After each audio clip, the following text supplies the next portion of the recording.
সূরা আন-নাহল মক্কায় অবতীর্ণ, আয়াত ১২৮, রুকু ১৬। বিসমিল্লাহির রহমানির রহিম। আল্লাহ তাআলার আযাবের আদেশ এসে গেছে, অতএব হে কাফেররা, এর জন্য তোমরা তাড়াহুড়ো করো না। তিনি মহিমান্বিত। এরা তার সাথে যেভাবে শরিক করে তিনি তার থেকে অনেক ঊর্ধ্বে। তিনি ওহী দিয়ে তার আদেশ বলে তার যে বান্দার উপরে চান ফেরেশতাদের পাঠান, তোমরা যেন মানুষদের এই মর্মে সতর্ক করতে পারো যে আমি ছাড়া দ্বিতীয় কোনো মাবুদ নেই, অতএব তোমরা আমাকেই ভয় করো। তিনি আসমানসমূহ ও জমিনকে যথাবিধি তৈরি করেছেন। তারা যাদের তার সাথে শরিক করে তিনি তার চাইতে অনেক ঊর্ধ্বে। তিনি ক্ষুদ্র শুক্র কণা থেকে মানুষ তৈরি করেছেন। আশ্চর্যের ব্যাপার, সে মানুষটি এখন সৃষ্টির পর তার স্রষ্টার সাথেই প্রকাশ্য বিতর্ককারী বনে গেল। তিনি চতুষ্পদ জন্তু পয়দা করেছেন। তোমাদের জন্য ওতে শীত বস্ত্রের উপকরণ সহ আরো অনেক ধরনের উপকার রয়েছে, তাদের কিছু তো তোমরা আহারও করে থাকো। তোমরা যখন গোধূলি লগ্নে ওদের ঘরে ফিরিয়ে আনো এবং প্রভাতে যখন ওদের চারণভূমিতে নিয়ে যাও, তখন এর মাঝে তোমাদের জন্যে নয়নাভিরাম সৌন্দর্য উপকরণ থাকে। তোমাদের পণ্য সামগ্রীর বোঝাও তারা এমন দূর দূরান্তের জনপদ ও শহরে নিয়ে যায় যেখানে প্রাণান্তকর কষ্ট ব্যতিরেকে তোমরা কোনোদিনই পৌঁছতে পারতে না। অবশ্যই তোমাদের রব তোমাদের উপর স্নেহপরায়ণ, পরম দয়ালু। ঘোড়া, খচ্চর ও গাধা তিনি সৃষ্টি করেছেন যাতে তোমরা আরোহণ করো, তাতে শোভাবর্ধনের ব্যবস্থাও রয়েছে। তিনি আরও এমন অনেক ধরনের জন্তু পয়দা করেছেন যার পরিমাণ ও উপযোগিতা সম্পর্কে তোমরা এখনো অনেক কিছু জানো না। আল্লাহ তাআলার উপরই রয়েছে মানুষদের সরল পথ নির্দেশ করা, বিশেষ করে যেখানে তার মধ্যে কিছু বাঁকা পথ রয়েছে। তিনি যদি চাইতেন তাহলে অবশ্যই তিনি তোমাদের সবাইকে সরল পথে পরিচালিত করে দিতেন। তিনি আসমান থেকে তোমাদের জন্য পানি বর্ষণ করেন, তার কিছু হচ্ছে পান করার, আর কিছু এমন যে তা দ্বারা গাছপালা জন্মে যাতে তোমরা জন্তু জানোয়ারদের লালন পালন করো। তা দিয়ে তিনি তোমাদের জন্য শস্য উৎপাদন করেন, জাইতুন, খেজুর ও আঙুর সহ সব ধরনের ফল উৎপাদন করেন। অবশ্যই এর মাঝে চিন্তাশীল সম্প্রদায়ের জন্য অনেক নিদর্শন রয়েছে। তিনি তোমাদের জন্য রাত, দিন ও চাঁদ সূরজকে নিয়ন্ত্রিত করে দিয়েছেন। নক্ষত্ররাজিও তাঁর আদেশে নিয়ন্ত্রণাধীন রয়েছে। অবশ্যই এর মাঝে তাদের জন্য প্রচুর নিদর্শন রয়েছে যারা বোধশক্তি সম্পন্ন। রং বেরঙের আরও অনেক বস্তুও পৃথিবীর বুকে তিনি তোমাদের জন্য সৃষ্টি করে রেখেছেন। অবশ্যই এর মাঝে সেসব জাতির জন্যে নিদর্শন রয়েছে যারা এসব থেকে উপদেশ গ্রহণ করে। তিনি আল্লাহ তাআলা যিনি সমুদ্রকে তোমাদের অধীনস্থ করে দিয়েছেন যেন তার মধ্য থেকে তোমরা তাজা মাছ খেতে পারো, এবং তা থেকে তোমরা মাঝে মাঝে মণিমুক্তার গহনাও আহরণ করো, যা তোমরা পরিধান করো। তোমরা দেখতে পাচ্ছ কিভাবে জলযানগুলো তার বুক চিরে এগিয়ে চলে, যেন তোমরা এর মাধ্যমে তার অনুগ্রহ সন্ধান করতে পারো। আশা করা যায় তোমরা তাঁর নেয়ামতের কৃতজ্ঞতা আদায় করবে। তিনি জমিনের মধ্যে পাহাড় সমূহ বসিয়ে রেখেছেন যাতে করে জমিন তোমাদের নিয়ে এদিক সেদিক ঢলে না পড়ে। তিনি নদী ও পথ ঘাট বানিয়ে দিয়েছেন যাতে করে তোমরা নিজেদের গন্তব্যস্থলে পৌঁছতে পারো। তিনি তোমাদের জন্যে বিভিন্ন চিহ্ন সৃষ্টি করেছেন। তাছাড়া নক্ষত্রের অবস্থান দ্বারাও তারা পথের দিশা পায়। যিনি এত কিছু সৃষ্টি করেন তিনি কি করে তার মতো হবেন যে কিছু সৃষ্টিই করতে পারে না? তোমরা কি কোনো উপদেশ গ্রহণ করবে না? তোমরা যদি আল্লাহ তাআলার নিয়ামতগুলো গণনা করতে চাও তাহলে কখনো তা গণনা করে শেষ করতে পারবে না। নিশ্চয়ই আল্লাহ তাআলা ক্ষমাশীল, পরম দয়ালু। তোমরা যা কিছু গোপন রাখো আর যা কিছু প্রকাশ করো, আল্লাহ তাআলা তা সবই জানেন। আল্লাহ তাআলাকে বাদ দিয়ে এরা যাদের ডাকে তারা তো কিছুই পয়দা করতে পারে না, বরং তাদেরই সৃষ্টি করা হয়। সেগুলো তো হচ্ছে কতিপয় মৃত বস্তু, জীবিত কিছু নয়। তারা চৈতন্য রাখে না যে তাদের কখন আবার উঠিয়ে আনা হবে। হে মানুষ, তোমাদের মাবুদ একজন। অতঃপর যারা পরকালের উপর ঈমান আনে না তাদের অন্তরসমূহ এমনি সত্য অস্বীকারী হয়ে পড়ে এবং এরা নিজেরাও হয় দারুণ অহংকারী। নিঃসন্দেহে আল্লাহ তাআলা জানেন এরা যা কিছু গোপন করে এবং যা কিছু প্রকাশ করে, তিনি কখনো অহংকারীদের পছন্দ করেন না। যখন এদের জিজ্ঞেস করা হয় তোমাদের রব কি ধরনের জিনিস নাজিল করলেন, তখন তারা বলে তা হচ্ছে আগের কালের উপকথা। ফলে শেষ বিচারের দিন এরা নিজেদের পাপের ভার পূর্ণ মাত্রায় বহন করবে। এরা সেদিন তাদের পাপের বোঝাও বহন করবে যাদের এরা জ্ঞান ভিত্তিক কোনো প্রমাণ ছাড়া গোমরাহ করে দিয়েছিল। সেদিন ওরা যা বহন করবে তা কত নিকৃষ্ট। এর আগেও অনেক মানুষ দিনের বিরুদ্ধে চক্রান্ত করেছিল, কিন্তু আল্লাহ তাআলা তাদের পরিকল্পনার সমগ্র ইমারত তার ভিত্তিমূল থেকে নির্মূল করে দিয়েছিলেন। তারপর তাদের এ চক্রান্তরূপী ইমারতের ছাদ তাদের উপরই ধসে পড়ল এবং তাদের উপর এমন বহু দিক থেকেই আযাব এসে আপতিত হল যা তারা কল্পনাও করতে পারেনি। অতঃপর কিয়ামতের দিন আল্লাহ তাআলা ওদের আরো বেশি লাঞ্ছিত করবেন। তিনি তাদের জিজ্ঞেস করবেন, কোথায় আমার সেসব শরীক যাদের ব্যাপারে তোমরা মানুষদের সাথে বাক বিতণ্ডা করতে? যাদের সঠিক জ্ঞান দেয়া হয়েছিল তারা বলবে, অবশ্যই যাবতীয় অপমান, লাঞ্ছনা ও অকল্যাণ আজ কাফিরদের উপরই আপতিত হবে। এরা হচ্ছে তারা ফেরেশতারা এমন অবস্থায় যাদের মৃত্যু ঘটায় যখন তারা নিজেদের উপর জুলুম করতে থাকে। অতঃপর তারা আত্মসমর্পণ করে বলে, আমরা তো কোনো মন্দ কাজ করতাম না। ফেরেশতারা বলবে, হ্যাঁ, তোমরা যা কিছু করতে আল্লাহ তাআলা সে সম্পর্কে সম্মুখ অবহিত রয়েছেন। সুতরাং আজ জাহান্নামের দরজা সমূহ দিয়ে তোমরা আগুনে প্রবেশ করো, সেখানে তোমরা চিরদিন থাকবে। অহংকারীদের আবাসস্থল কত নিকৃষ্ট। অপরদিকে আল্লাহ ভীরু ব্যক্তিদের বলা হবে, তোমাদের রব তোমাদের জন্য কি নাজিল করেছেন? তারা বলবে, হ্যাঁ, তা তো এক মহাকল্যাণ। যারা নেক কাজ করে তাদের জন্য এ দুনিয়ায়ও কল্যাণ রয়েছে, আর পরকালের ঘর তো হচ্ছে আরও উৎকৃষ্ট কল্যাণ। মুত্তাকিদের এই আবাস কত সুন্দর। চিরস্থায়ী এক জান্নাত যাতে তারা প্রবেশ করবে, যার পাদদেশে ঝর্ণাধারা প্রবাহিত হবে। সেখানে তারা যা কিছুই কামনা করবে তাই তাদের জন্যে মজুদ থাকবে। এভাবেই আল্লাহ তাআলা মুত্তাকিদের প্রতিফল দান করেন। এরা হচ্ছে তারা ফেরেশতারা যাদের পবিত্র অবস্থায় মৃত্যু ঘটাবে। তারা তাদের বলবে, তোমাদের উপর শান্তি বর্ষিত হোক।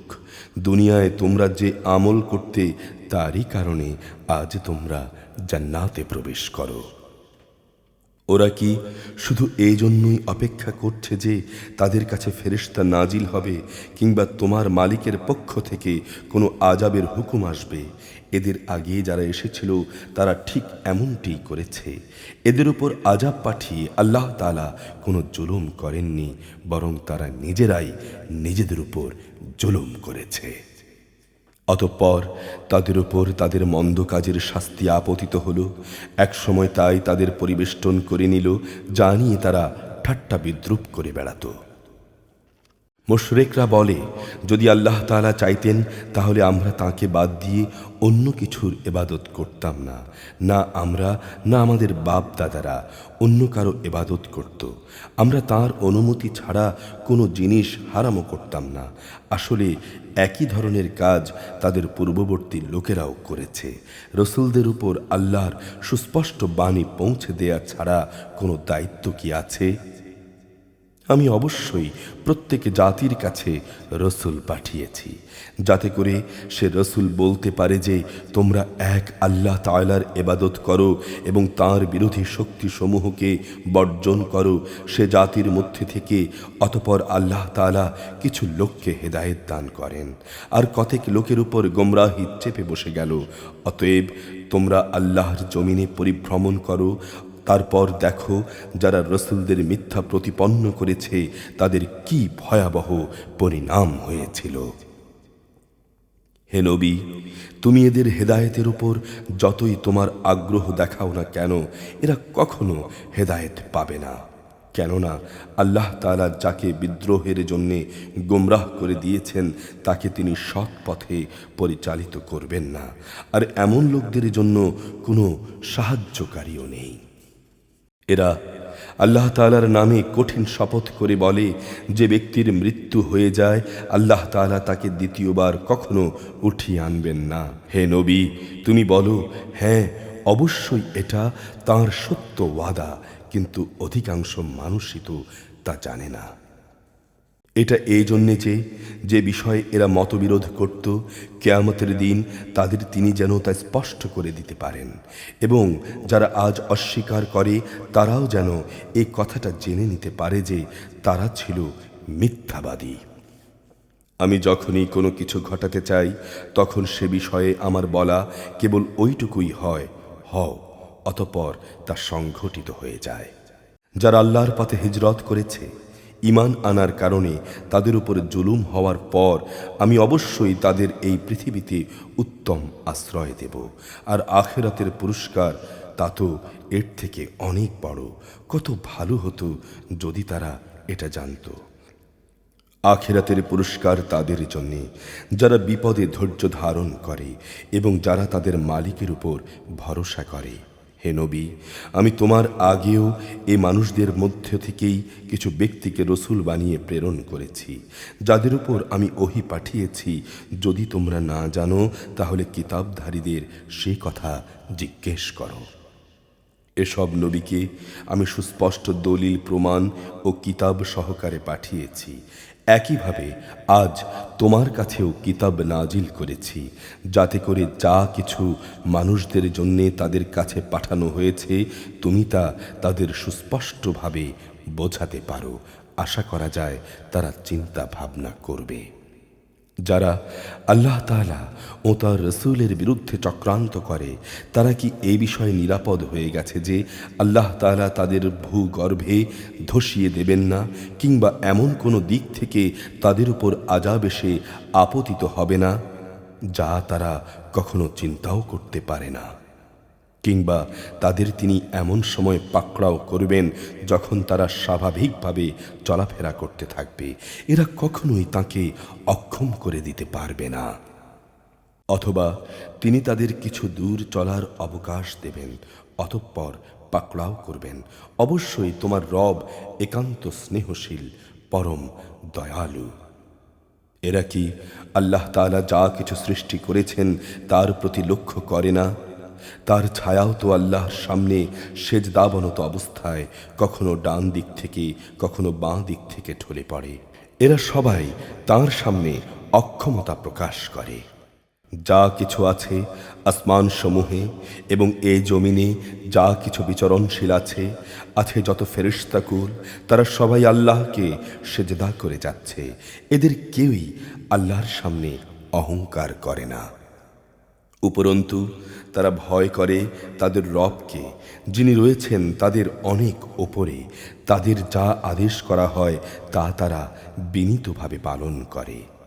আল্লাহ তাআলা বলছেন, তোমরা দুজন মাবুদ গ্রহণ করো না, মাবুদ তো শুধু একজন, সুতরাং তোমরা আমাকেই ভয় করো।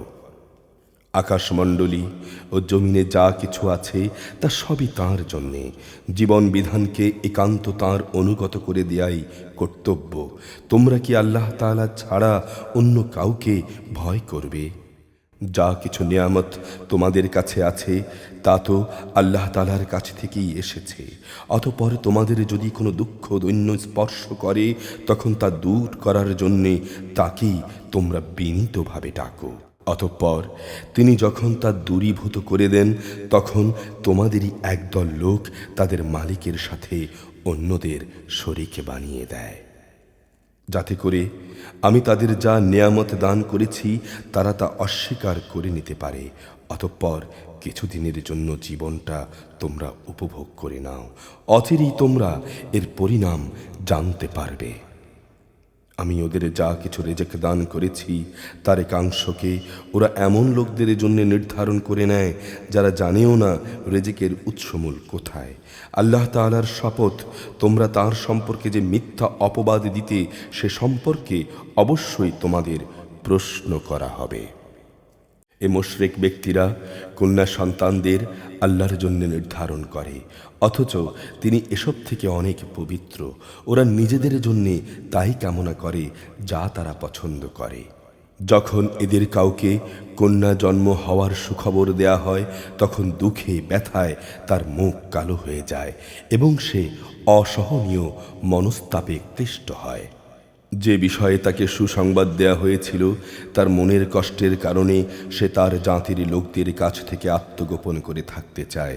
ভাবতে থাকে সে কি এই সন্তানকে অপমানের সাথে রাখবে না তাকে মাটিতে পুঁতে ফেলবে। জেনে রাখো, কন্যাদের নিয়ে ওরা যা সিদ্ধান্ত করে তা অত্যন্ত নিকৃষ্ট।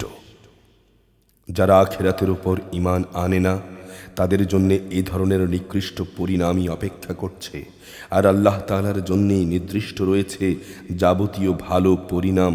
তিনি মহাপরাক্রমশালী ও প্রবল প্রজ্ঞাময়।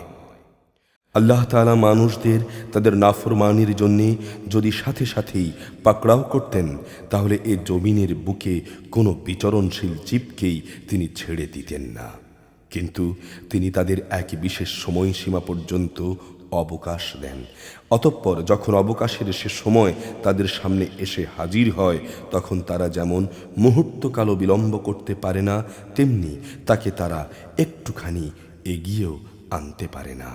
এরা আল্লাহ তাআলার জন্যে সে বিষয়টি প্রস্তাব করে তা তারা নিজেদের জন্য পছন্দ করে না। তাদের জিহ্বা তাদের জন্য মিথ্যা কথা বলে যে পরকালে নাকি তাদের জন্যই সব কল্যাণ রয়েছে, অথচ তাদের জন্যে সেখানে থাকবে শুধু জাহান্নামের আগুন এবং অবশ্যই তারা সেখানে নিক্ষিপ্ত হবে। হে নবী, আল্লাহর শপথ, তোমার আগেও আমি জাতিসমূহের কাছে নবী পাঠিয়েছিলাম। অতঃপর শয়তান তাদের খারাপ কাজসমূহ তাদের জন্য শোভনীয় করে দিয়েছিল। সে শয়তান আজও তাদের বন্ধু, তাদের সবার জন্যই রয়েছে কঠোর আযাব। হে নবী, আমি তোমার উপর এ কিতাব এজন্যই নাজিল করেছি যেন তুমি তাদের সামনে সে বিষয়সমূহ সুস্পষ্ট করে পেশ করতে পারো যে বিষয়ে তারা মতবিরোধ করেছে। বস্তুত এ কিতাব হচ্ছে ঈমানদারদের জন্যে হেদায়াত ও আল্লাহ তাআলার অনুগ্রহ স্বরূপ। আল্লাহ তাআলা আসমান থেকে পানি বর্ষণ করেন, অতঃপর একবার মুর্দা হয়ে যাওয়ার পর সে পানি দিয়ে তিনি জমিনকে জীবিত করে তোলেন। অবশ্যই এতে আল্লাহর কুদরতের বহু নিদর্শন রয়েছে সে জাতির জন্যে যারা আল্লাহর কথা শোনে। অবশ্যই তোমাদের জন্য গৃহপালিত জন্তু জানোয়ারের মাঝে প্রচুর শিক্ষার বিষয় রয়েছে। তাদের উদরস্থিত দুর্গন্ধময় গোবর ও নাপাক রক্তের মধ্যবর্তী স্থান থেকে নিঃসৃত খাঁটি দুধ আমি তোমাদের পান করাই। পানকারীদের জন্য এটি হচ্ছে বিশুদ্ধ ও সুস্বাদু। খেজুর এবং আঙ্গুর ফলের মধ্যেও শিক্ষণীয় বিষয় রয়েছে। তা থেকে তোমরা নেশাকর হারাম জিনিস যেমন বের করে আনছো, তেমনি তা থেকে হালাল এবং উত্তম রেজেকও তোমরা লাভ করছো। নিঃসন্দেহে এতে জ্ঞানবান জাতির জন্যে আল্লাহর অনেক নিদর্শন রয়েছে। তোমার রব মৌমাছিকে এ নির্দেশ দিয়েছেন, পাহাড়ের গায়ে, গাছের ডালে এবং অন্য কিছুর উপর তোমরা যা কিছু বানাও তার উপর নিজেদের থাকার ঘর নির্মাণ করো। তারপর তুমি প্রত্যেক ফল থেকে রস আহরণ করে তা খেতে থাকো। অতঃপর তোমার মালিকের নির্ধারিত পথ ধরে পূর্ণ আনুগত্যের সাথে সেদিকে এগিয়ে চলো। এভাবে তার পেট থেকে রং বেরঙের পানীয় দ্রব্য বের হয়, যার মধ্যে মানুষদের নিরাময়ের ব্যবস্থা রয়েছে। অবশ্য এতেও নিদর্শন রয়েছে সেই সম্প্রদায়ের জন্য যারা আল্লাহর সৃষ্টি বৈচিত্র্য নিয়ে চিন্তা করে। আল্লাহ তাআলাই তোমাদের সৃষ্টি করেছেন, অতঃপর তিনি তোমাদের মৃত্যু দেবেন। তোমাদের কোনো কোনো ব্যক্তি বৃদ্ধ বয়সের দুর্বলতম স্তর পর্যন্ত পৌঁছে যাবে। কোনো বিষয়ে জানার পর সে এমন হয়ে যাবে যে যেন সে কিছুই জানে না। আল্লাহ তাআলা অবশ্যই সর্বজ্ঞ, তিনি সর্বশক্তিমান। আল্লাহ তাআলা তোমাদের কাউকে কারো উপর রিজিকের ব্যাপারে প্রাধান্য দিয়েছেন। যাদের শ্রেষ্ঠত্ব দেয়া হয়েছে তারা আবার তাদের অধীনস্থ দাস দাসীদের নিজেদের সামগ্রী থেকে কিছুই দিতে চায় না। তাদের আশঙ্কা হচ্ছে এই সম্পদে তারা উভয়ই সমান হয়ে যাবে। তবে কি এরা আল্লাহর নিয়ামত অস্বীকার করছে? আল্লাহ তাআলা তোমাদের মধ্য থেকে তোমাদের জোড় বানিয়েছেন এবং তোমাদের এই যুগল থেকে তিনি তোমাদের পুত্র পৌত্রাদি সৃষ্টি করেছেন এবং তিনি তোমাদের উত্তম রেজেক দান করেছেন। তারপরও কি এরা বাতিলের উপর বিশ্বাস স্থাপন করবে আর আল্লাহর নিয়ামতকে অবিশ্বাস করবে? এরা কি আল্লাহ তাআলাকে বাদ দিয়ে এমন মাবুদদের গোলামি করবে যাদের আকাশমণ্ডলী ও জমিনের কোথাও থেকে রেজেক সরবরাহ করার কোনো ক্ষমতাই নেই? সুতরাং হে মানুষ, তোমরা আল্লাহ তাআলার কোনো সাদৃশ্য দাঁড় করিও না। অবশ্যই আল্লাহ তাআলা সব কিছু জানেন, তোমরা কিছুই জানো না। আল্লাহ তাআলা অপরের অধিকারভুক্ত একটি দাসের উদাহরণ দিচ্ছেন, যে নিজে থেকে কোনো কিছুই করার ক্ষমতা রাখে না। আরেক উদাহরণ এমন ব্যক্তি যাকে আমি আমার পক্ষ থেকে উত্তম রেজেক দান করেছি এবং সে তা থেকে গোপনে ও প্রকাশ্যে ব্যয় করছে। তোমরা কি মনে করো এরা উভয়ই সমান? সমস্ত প্রশংসা আল্লাহ তাআলার জন্য, কিন্তু এদের অধিকাংশ মানুষই কিছু জানে না। আল্লাহ তাআলা আরও দুজন মানুষের উদাহরণ দিচ্ছেন। তাদের একজন হচ্ছে মুখ, সে কোনো কিছুই নিজে থেকে করতে বা বলতে পারে না। সে সব সময় নিজের মনিবের উপর বোঝা হয়ে থাকে। যেখানেই তাকে সে পাঠাক না কেন, সে ভালো কিছু নিয়ে আসতে পারে না। এই অক্ষম ব্যক্তিটি কি সমান হতে পারে সে ব্যক্তির যে নিজে মুক্ত নয়, বরং সে অন্য মানুষদেরও ন্যায় কাজের আদেশ দিতে সক্ষম? সর্বোপরি যে ব্যক্তি সহজ সরল পথের উপরে আছে। আসমানসমূহ ও জমিনের যাবতীয় গায়েব সংক্রান্ত জ্ঞান একমাত্র আল্লাহর জন্যেই নির্দিষ্ট রয়েছে। কিয়ামতের ব্যাপারটি তো তাঁর কাছে চোখের পলকের চাইতে বেশি দূরের কিছু নয়, বরং তা তাঁর চাইতেও নিকটবর্তী। আল্লাহ তাআলা অবশ্যই সর্ববিষয়ের উপর শক্তিমান। আল্লাহ তাআলা তোমাদের মায়ের পেট থেকে এমন অবস্থায় বের করে এনেছেন যে তোমরা কিছুই জানতে না। অতঃপর তিনি তোমাদের কান, চোখ ও অন্তঃকরণ দিয়েছেন। আশা করা যায় তোমরা শুকর আদায় করবে। এরা কি পাখিটির দিকে তাকিয়ে দেখে না? আকাশের শূন্য গর্ভে সে সহজে বিচরণ করে চলেছে। আল্লাহ তাআলা ছাড়া এমন কে আছে যিনি এদের শূন্যের মাঝে স্থির করে রাখেন? অবশ্যই এই ব্যবস্থাপনার মাঝে ঈমানদার সম্প্রদায়ের জন্যে অনেক নিদর্শন রয়েছে। আল্লাহ তাআলাই তোমাদের জন্যে তোমাদের ঘরগুলোকে শান্তির নীড় বানিয়েছেন। তিনি তোমাদের জন্যে গৃহপালিত পশুর চামড়া দিয়ে তাঁবুর হালকা ঘর বানাবার ব্যবস্থা করেছেন, যেন ভ্রমণের দিনে তোমরা তা সহজভাবে বহন করে নিতে পারো, আবার কোথাও অবস্থান নেয়ার সময়ও তা ব্যবহার করতে পারো।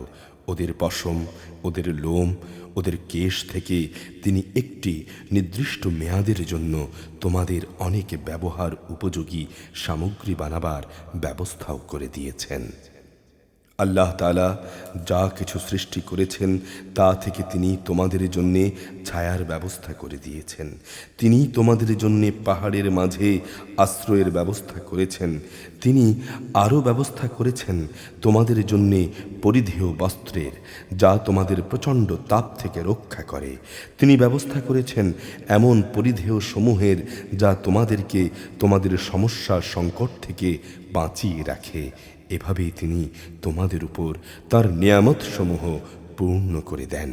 আশা করা যায় তোমরা তার অনুগত বান্দা হতে পারবে। তারা যদি সত্য থেকে মুখ ফিরিয়ে নেয় তবে তুমি জেনে রেখো তাদের কাছে সুস্পষ্ট করে আল্লাহর কথা পৌঁছে দেয়াই হচ্ছে তোমার দায়িত্ব। এ লোকেরা আল্লাহ তাআলার নিয়ামত ভালো করেই চেনে, অতঃপর তারা তা অস্বীকার করে। আসলে ওদের অধিকাংশ মানুষই হচ্ছে অকৃতজ্ঞ। স্মরণ করো যেদিন আমি প্রতিটি সম্প্রদায়ের মধ্য থেকে একজন সাক্ষী উঠিয়ে আনব, অতঃপর তাদের কোনো কৈফিয়ত দেওয়ার অনুমতি দেয়া হবে না। যারা কুফরি করেছে না তাদের সেদিনে সুযোগ দেয়া হবে। যখন জালেমরা আযাব দেখতে পাবে তখন কিন্তু কোনো কিছুতেই তাদের উপর থেকে সে আযাব লঘু করা হবে না, না তাদের কোনো অবকাশ দেয়া হবে। মুশরিক ব্যক্তিরা তাদের যেসব শরীকদের আল্লাহর সাথে অংশীদার বানিয়েছিল, সেদিন যখন তারা দেখবে তখন বলবে, হে আমাদের রব, এরাই তো আমাদের সেসব শরীক লোক যাদের আমরা তোমার বদলে ডাকতাম। অতঃপর সে ব্যক্তিরা উল্টো তাদের উপরই অভিযোগ নিক্ষেপ করে বলবে, না, তোমরাই হচ্ছ মিথ্যেবাদী। এ মুশরিক ব্যক্তিরা যখন আল্লাহর কাছে আত্মসমর্পণ করবে তখন যা কিছু তারা উদ্ভাবন করত তা নিষ্ফল হয়ে যাবে। যারা নিজেরা কুফরি করেছে এবং অন্য মানুষদেরও আল্লাহর পথ থেকে বাধা দিয়েছে, আমি সেদিন তাদের আযাবের উপর আযাব বৃদ্ধি করব। এটা হচ্ছে তাদের সেই অশান্তি ও ফাসাদের শাস্তি যা তারা করে এসেছে। সেদিনের কথাও স্মরণ করো যেদিন আমি প্রত্যেক সম্প্রদায়ের মধ্যে স্বয়ং তাদেরই মধ্য থেকে তাদের উপর একজন সাক্ষী উত্থিত করব এবং এদের সবার উপর আমি তোমাকে সাক্ষীরূপে নিয়ে আসব। আমি তোমার উপর কিতাব নাজিল করেছি যা হচ্ছে সব কিছুর ব্যাখ্যা। আল্লাহর হেদায়েত, রহমত ও মুসলমানদের জন্য তা হচ্ছে জান্নাতের সুসংবাদ স্বরূপ। অবশ্যই আল্লাহ তাআলা ন্যায়পরায়ণতা, সৎ আচরণ ও আত্মীয় স্বজনকে দান করার নির্দেশ দেন এবং তিনি অশ্লীলতা, অসৎ কাজকর্ম ও সীমালঙ্ঘনে জনিত সব কাজ থেকে নিষেধ করেন। তিনি তোমাদের উপদেশ দেন এগুলো মেনে চলার। আশা করা যায় তোমরা এ থেকে শিক্ষা গ্রহণ করবে। যখন তোমরা আল্লাহর নামে কোনো অঙ্গীকার করো তখন তা পূর্ণ করো এবং এ শপথ পাকাপোক্ত করে নেয়ার পর তা ভঙ্গ করো না, কেননা এ শপথের জন্যে তোমরা আল্লাহকে অভিভাবক বানিয়ে নিয়েছ। অবশ্যই আল্লাহ তাআলা জানেন তোমরা কি করো। শপথ ভাঙতে গিয়ে তোমরা কখনো সেই নারীর মতো হইও না যে অনেক পরিশ্রম করে নিজের জন্যে কিছু সুতা কাটল কিন্তু পরে তা নিজেই টুকরো টুকরো করে ছিঁড়ে ফেলল। তোমরা তো তোমাদের পারস্পরিক ব্যাপারে নিজেদের শপথগুলো ধোঁকা প্রবঞ্চনার উদ্দেশ্যে ব্যবহার করো, যাতে করে তোমাদের এক দল আরেক দল থেকে অগ্রগামী হয়ে যেতে পারে। আসলে আল্লাহ তাআলা এ বিষয়টি দিয়ে তোমাদের পরীক্ষা করেন মাত্র। তাছাড়া তোমরা যেসব বিষয়ে মতবিরোধ করছো, কিয়ামতের দিন অবশ্যই তিনি তা সবার সামনে প্রকাশ করে দেবেন।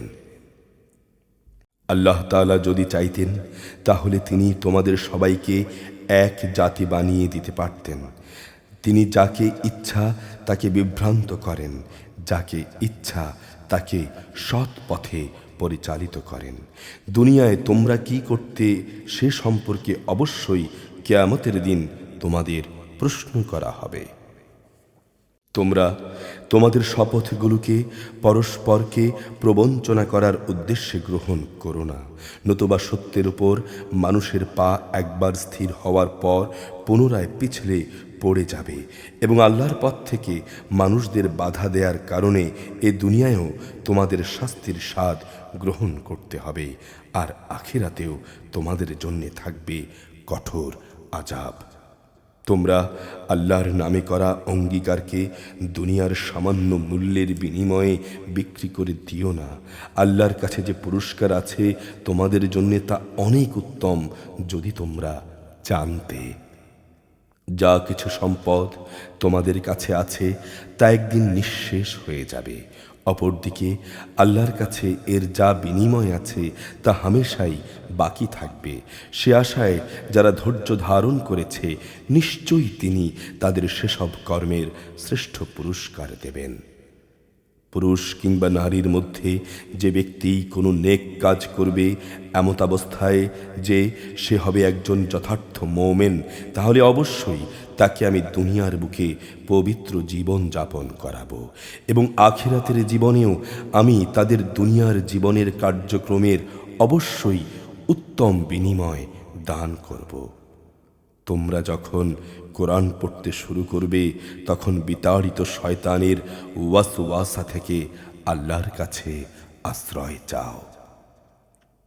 যারা আল্লাহর উপর ঈমান আনে এবং যাবতীয় কার্যকলাপে তাদের মালিকের উপর ভরসা করে, তাদের উপর শয়তানের কোনোই আধিপত্য নেই। তার সব আধিপত্য তো তাদের উপর যারা তাকে বন্ধু ও অভিভাবক হিসেবে গ্রহণ করেছে, উপরন্তু যারা আল্লাহর সাথে শরিক করেছে। হে নবী, আমি যখন এক আয়াত পরিবর্তন করে তার জায়গায় আরেক আয়াত নাজিল করি, অবশ্যই আল্লাহ তাআলা ভালো করে জানেন যা কিছু তিনি নাজিল করেন। তখন তারা বলে, তুমি তো এগুলো নিজ থেকে বানিয়ে নিচ্ছ, কিন্তু তাদের অধিকাংশ মানুষই বিষয়টি জানে না। তুমি তাদের বলো, হ্যাঁ, এ কোরআনকে জিব্রাইল তোমার মালিকের কাছ থেকে ঠিকভাবে নাজিল করেছে, যাতে করে যারা আল্লাহর উপর ঈমান এনেছে তাদের তিনি সুদৃঢ় ভিত্তির উপর প্রতিষ্ঠিত করতে পারেন। সর্বোপরি এটা যেন হয় অনুগত বান্দাদের পথনির্দেশ ও জান্নাতের সুসংবাদবাহী। হে নবী, আমি ভালো করেই জানি এরা কি বলে। এরা বলে, এ কোরআন তো একজন মানুষ এসে এ ব্যক্তিকে পড়িয়ে দিয়ে যায়, অথচ যে ব্যক্তিটির দিকে এরা ইঙ্গিত করে তার ভাষা আরবি নয়, আর এ কোরআন হচ্ছে সুস্পষ্ট আরবি ভাষা। আসল কথা হচ্ছে, যারা আল্লাহর আয়াতসমূহকে বিশ্বাস করে না, আল্লাহ তাআলাও তাদের সঠিক পথে পরিচালিত করেন না, আর তাদের জন্যই রয়েছে মর্মান্তিক আযাব। নিজের পক্ষ থেকে কথা বানানো কোনো নবীর কাজ নয়, বরং এটা হচ্ছে তাদের কাজ যারা আল্লাহর আয়াতের উপর ঈমান আনে না। আসলে এরাই হচ্ছে মিথ্যাবাদী। যে ব্যক্তি একবার তার ঈমান আনার পর কুফরি করে, যাকে কুফরি বাক্য উচ্চারণ করতে বাধ্য করা হয়, অথচ তার অন্তর ঈমানের উপরেই সন্তুষ্ট থাকে, তার ব্যাপার আলাদা। কিন্তু যে তার অন্তরকে কুফরির জন্য উন্মুক্ত করে দিয়েছে, তাদের উপর আল্লাহর পক্ষ থেকে গজব রয়েছে এবং তাদের জন্যই রয়েছে মর্মন্তুদ শাস্তি। এটা এই জন্যে যে তারা দুনিয়ার জীবনকে আখিরাতের উপর প্রাধান্য দিয়েছে। আল্লাহ তাআলা কখনো কাফের সম্প্রদায়কে হেদায়েত দান করেন না। এরাই হচ্ছে সেসব লোক যাদের অন্তরে, কানে ও চোখের উপর আল্লাহ তাআলা সিল এঁটে দিয়েছেন। আসলে এরাই হচ্ছে সেসব লোক যারা আল্লাহর আযাব সম্পর্কে সম্পূর্ণ বেখবর। অবশ্যই ওরা আখিরাতে ভীষণ ক্ষতিগ্রস্ত হবে। অপরদিকে যারা ঈমানের পথে নির্যাতিত হওয়ার পর হিজরত করে, অতঃপর আল্লাহর পথে জিহাদ করে এবং বিপদে ধৈর্য ধারণ করে, হে নবী, অবশ্যই তোমার রব এরপর তাদের প্রতি ক্ষমাশীল ও দয়ালু হবেন। স্মরণ করো যেদিন প্রত্যেকটি ব্যক্তি আত্মপক্ষ সমর্থনে যুক্তি প্রদর্শন করতে এগিয়ে আসবে।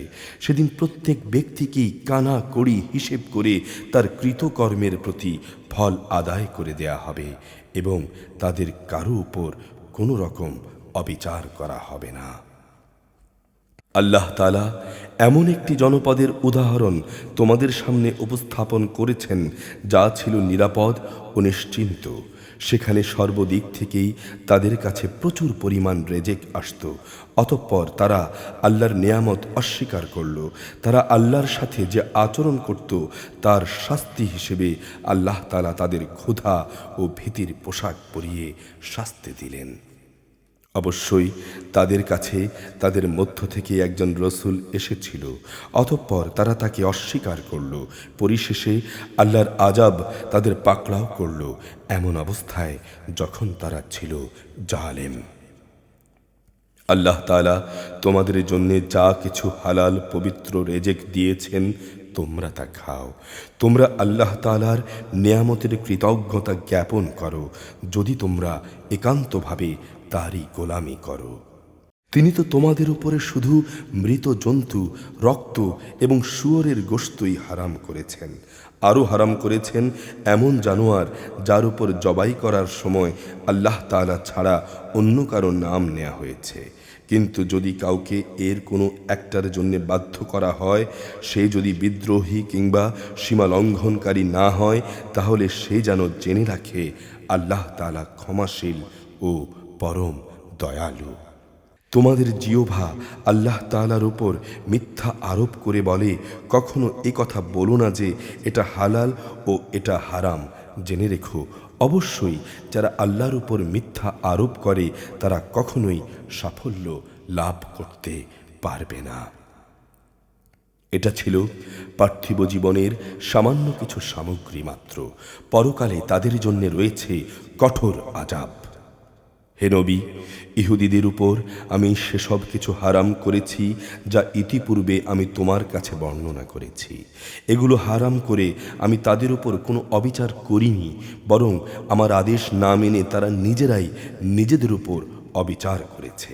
অতঃপর তোমার রব তাদের উপর দয়া করেছেন যারা অজ্ঞতাবশত কোনো গুনাহের কাজ করল, অতঃপর অন্যায় বুঝতে পেরে তওবা করল এবং সে অনুযায়ী নিজেদের সংশোধন করে নিল। হে নবী, তোমার রব অবশ্যই এরপর তাদের জন্যে ক্ষমাশীল, পরম দয়ালু। নিশ্চয়ই ইব্রাহিম ছিল একটি উম্মতের সমমর্যাদাবান ব্যক্তি। সে ছিল আল্লাহর একান্ত অনুগত ও একনিষ্ঠ বান্দা। সে কখনো মুশরিকদের অন্তর্ভুক্ত ছিল না। সে ছিল আল্লাহ তাআলার নেয়ামতের প্রতি কৃতজ্ঞ। তিনি তাকে নবুয়াতের জন্য বাছাই করেছেন এবং তাকে তিনি সরল পথে পরিচালিত করেছেন। আমি তাকে দুনিয়াতেও প্রচুর কল্যাণ দান করেছি, আর পরকালেও সে নিঃসন্দেহে নেক মানুষদের অন্তর্ভুক্ত হবে। অতঃপর হে নবী, আমি তোমার উপর ওহী পাঠালাম, তুমি একনিষ্ঠভাবে ইব্রাহিমের মিল্লাত অনুসরণ করো, আর সে কখনো মুশরিকদের দলভুক্ত ছিল না। শনিবার পালন করা তো কেবল তাদের জন্যই বাধ্যতামূলক করা হয়েছিল যারা এই বিষয়টি নিয়ে অযথা মতবিরোধ করেছে। অবশ্যই তোমার রব কিয়ামতের দিন তাদের মাঝে সেসব বিষয়ে মীমাংসা করে দেবেন যেসব বিষয়ে সেখানে তারা মতবিরোধ করত। হে নবী, তুমি তোমার মালিকের পথে মানুষদের প্রজ্ঞা ও সদ উপদেশ দ্বারা আহ্বান করো। তর্কের সময় তুমি এমন এক পদ্ধতিতে যুক্তিতর্ক করো যা উৎকৃষ্ট। তোমার রব এটা ভালো করেই জানেন কে তার পথ থেকে বিপথগামী হয়ে গেছে।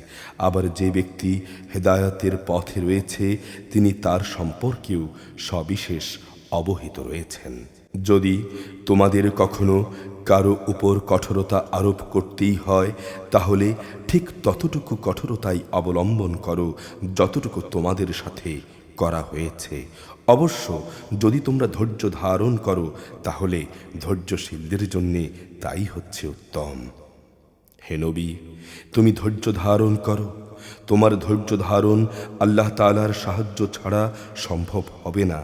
এদের আচরণের উপর তুমি দুঃখ করো না, এবং এরা যেসব ষড়যন্ত্র করে চলেছে তাতে তুমি মনক্ষুণ্ণ হইও না। অবশ্যই আল্লাহ তাআলা তাদের সাথে রয়েছেন যারা তাকওয়া অবলম্বন করে এবং তারা সৎ কর্মশীল।